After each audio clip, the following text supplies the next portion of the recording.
Present ఏపీలో different political trend నడుస్తోంది.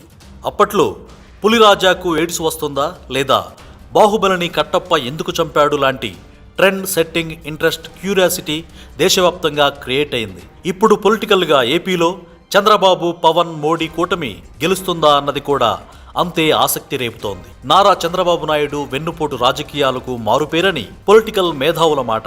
ఇక పొత్తులు పెట్టుకోవడంలో నిష్ణాతుడు. ప్రజలకు ఏనాడు మేలు చేయాలనే ఆలోచన లేని చంద్రబాబు అధికార దాహంతో తప్పించిపోతూ ఉంటారు. అధికారమే లక్ష్యంగా పావులు కదిపే చంద్రబాబుకు ఏనాడు పొత్తు లేకుండా గెలిచిన చరిత్రే లేదు.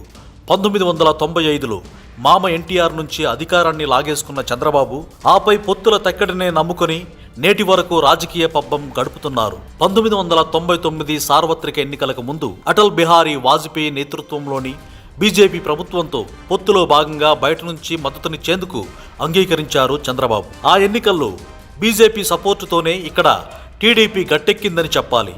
1999లో ఎన్నికలకు ముందే కార్గిల్ పోరులో పాకిస్తాన్పై విజయం సాధించింది భారత్. దాంతో బీజేపీలో మంచి జోష్ వచ్చింది. దాన్ని క్యాష్ చేసుకున్నారు చంద్రబాబు. బీజేపీతో పొత్తు కలిసి వస్తుందని భావించి దానికి తగ్గట్టే వారి చంకరనెక్కి పొత్తు పెట్టుకున్నారు. అలా ఎన్నికల్లో విజయం సాధించింది చంద్రబాబు నేతృత్వంలోని టీడీపీ.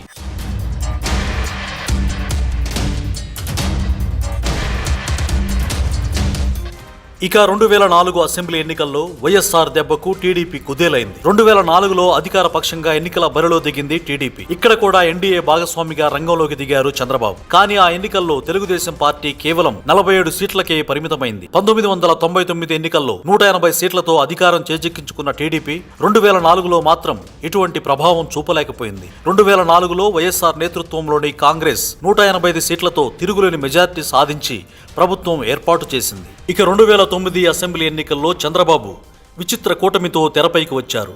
మహాకూటమి పేరిట టీఆర్ఎస్ కమ్యూనిస్టులతో కలిసి ఎన్నికల్లో పోటీ దిగారు. కానీ చంద్రబాబును ప్రజలు పట్టించుకోలేదు. 2009లో చంద్రబాబు సారథ్యంలో తెలుగుదేశం ఘోర పరాజయం చవిచూసింది.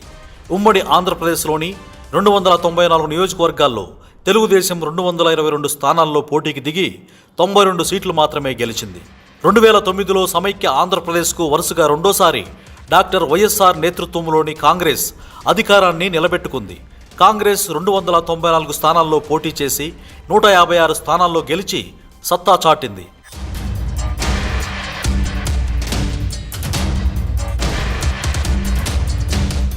మళ్లీ 2014 ఎన్నికల్లో ఎన్డీఏతో పొత్తు కోసం ప్రదక్షిణలు చేసి మరీ ఎన్నికలకు సిద్ధమయ్యారు చంద్రబాబు. 2014 ఎన్నికల్లో చంద్రబాబుకు బీజేపీ మోదీ హవా కలిసొచ్చింది. అప్పుడు విభజిత ఆంధ్రప్రదేశ్లో టీడీపీ 160 స్థానాల్లో పోటీ చేయగా 102 సీట్లు గెలిచింది. 2014 ఎన్నికల్లో గెలుపోటముల భయంతో అసలు పోటీకే దిగలేదు పవన్ కళ్యాణ్. 2019లో సైకిల్ పంక్చర్ అయింది. 2 రాష్ట్రాల్లో చేదు ఫలితాలను చవిచూసింది. 2019 ఎన్నికల్లో సింగిల్ గా సైకిల్ గుర్తుతో పోటీకి దిగి అత్యంత ఘోరంగా ఓడిపోయారు. 175 స్థానాల్లో పోటీ చేసి కేవలం 23 స్థానాలకు పరిమితమయ్యారు. 2019 ఎన్నికల్లో 175 స్థానాల్లో పోటీ చేసిన వైఎస్ఆర్సీపీ అద్భుత విజయంతో 151 స్థానాల్లో ఘన విజయం సాధించి ప్రభుత్వాన్ని ఏర్పాటు చేసింది. 2019 ఎన్నికల్లో విచిత్ర పొత్తులతో వచ్చిన జనసేన ఘోర పరాజయం చవిచూసింది. పోటీ చేసిన 2 చోట్ల పవన్ కళ్యాణ్ చిత్తుగా ఓడిపోయారు. కేవలం జనసేన ఒక స్థానాన్ని మాత్రమే గెలిచింది. ఇప్పుడు 2024లో మళ్లీ పవన్తో కలిశారు. బలం సరిపోక మోడీని కలుపుకున్నారు.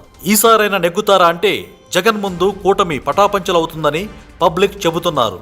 మరి ఏం జరుగుతుందో తెలియాలంటే జూన్ 4 వరకు వెయిట్ చేయాల్సిందే.